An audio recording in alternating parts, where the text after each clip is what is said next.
شهر رمضان الذي أنزل فيه القرآن هدى للناس وبينات من الهدى والفرقان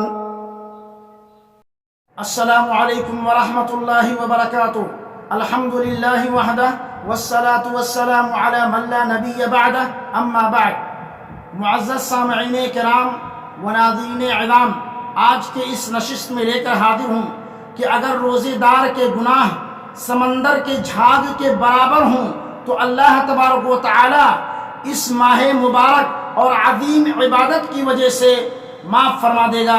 जैसा कि हज़रत अबू हुरैरा रज़ियल्लाहु तआला अन्हु से मरवी है कि नबी करीम सल्लल्लाहु अलैहि वसल्लम ने फरमाया कि मन साम रमज़ान ईमानन व इहतिसाबन गुफ़िर लहू मा तक़द्दम मिन ज़ंबी, जिसने ईमान के साथ और सवाब की नीयत से रमज़ानुल मुबारक का रोज़ा रखा, अल्लाह रब्बुल आलमीन उसके गुज़श्ता तमाम गुनाह माफ़ फरमा देंगे।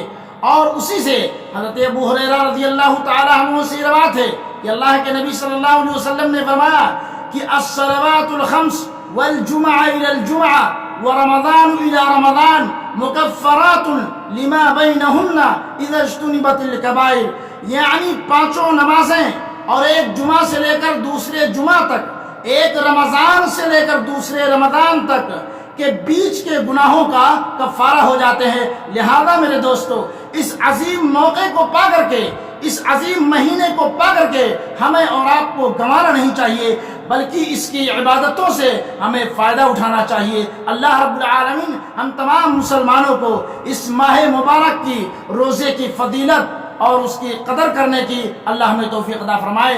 आमीन या रब्बल आलमीन। वमा अलैना इल्लल बलाग। वस्सलामु अलैकुम व रहमतुल्लाहि व बरकातुहू।